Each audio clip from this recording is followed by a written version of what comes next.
Joachim du Bellay est né en 1522 et il est mort en 1560 à Paris. C'est un poète français. Sa vocation poétique est apparue lors de sa rencontre en 1547 avec Pierre de Ronsard, qui est un autre poète français.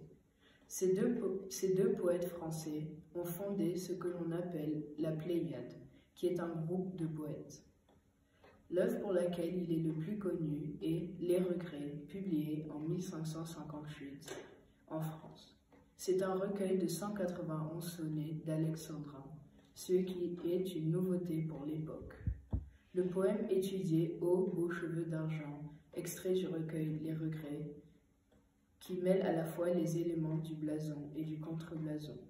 Nous verrons donc en quoi le poète parvient à troubler le lecteur quant à la vraie apparence de la femme qu'il décrit.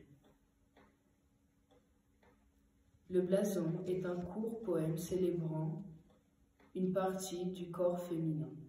Certains poèmes évoquent le corps entier en détaillant ses différentes parties, comme dans Marie, vous avez la chaussure vermeille de Pierre Ronsard.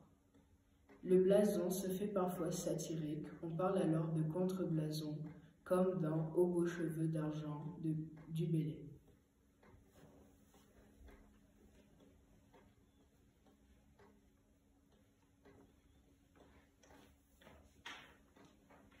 Dans ce sonnet, les quatrains sont réguliers et semblent s'opposer aux deux tercets.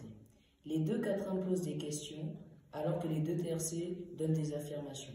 Les quatrains parlent du passé et les tercets parlent du présent. Mais les deux parties sont étroitement liées. On remarque de nombreuses correspondances entre les deux parties. Par exemple, le vers 1 et le vers 9, le vers 3 et le vers 12, et tout le dernier quatrain qui explique le dernier vers. Le poème est bien structuré. Le passé et le présent sont fortement mis en correspondance. Les rimes sont faciles en être et l'utilisation d'adverbes en ment, qui d'habitude sont bannis et méprisés dans la poésie lyrique, montre que du Bellay se moque des poètes courtisans. Par l'utilisation de la première personne du singulier, l'auteur marque une présence directe. On relève notamment dans le vers 11 « Je ne puis » et dans le vers 14 « Je ne vous ose aimer ». Le vocabulaire est subjectif et souligne le point de vue de du Bellay. On peut donc affirmer que le poète est omniprésent tout au long du poème. La femme est idéalisée et le poète en fait son éloge. Il fait une description physique de la femme idéale. La femme est vantée par l'utilisation de matières précieuses, donc comme l'argent, le doré, le cristal, l'ébène et la glace. Il utilise le champ lexical du corps, le champ lexical du précieux et le champ lexical de l'éloge. La femme est une déesse. Sa perfection est à l'image du sonnet classique, sonnet qui utilise les O, qui montre l'invocation, la vénération de la femme. Du Bellay évoque de même toutes les parties du corps et utilise des alexandrins qui sont des vers nobles. Le poète célèbre la femme.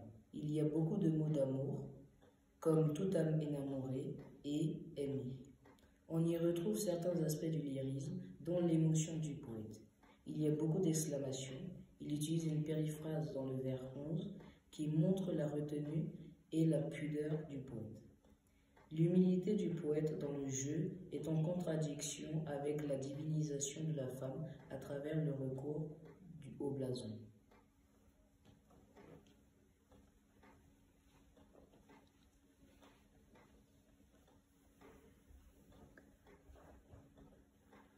On observe cependant, qu'en lisant entre les lignes, que ce sonnet n'est pas une éloge de la beauté et qu'il cache un contre-blason, c'est-à-dire une satire du corps de la femme. Le poète nous fait au contraire la description d'une vieille femme loin d'être séduisante, comme cheveux d'argent, qui nous fait penser à des cheveux gris, retors, qui nous fait penser à des ressorts en métal, face dorée, qui est une peau qui n'est pas blanche mais jaunie avec l'âge, yeux de cristal, des yeux comme vitrés et qui n'ont plus de couleur, dents d'ébène qui sont des dents noires, ongles dorés qui sont des ongles de même jaunis, membres de glace qui sont des os fragiles et cassables. Dans la périphrase est ce que je ne puis honnêtement nommer.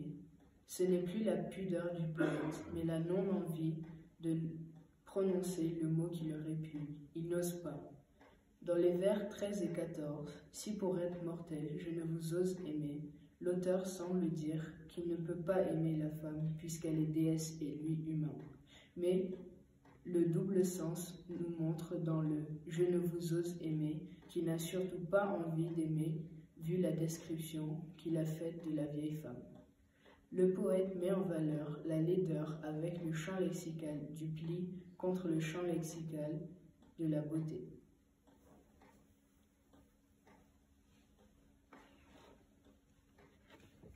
Une relation complice se développe avec le lecteur qui prend plaisir aux moqueries ironiques de l'auteur. La ponctuation est exagérée dans ce sonnet. Bien que faisant partie des poètes de la Pléiade, Du Bellay s'écarte de la poésie lyrique des courtisans dans Les Regrets. Il se sert de la forme fixe du sonnet pour faire résonner la satire. Le lecteur prend plaisir à déchiffrer les codes d'écriture du poète et remet en cause la poésie lyrique.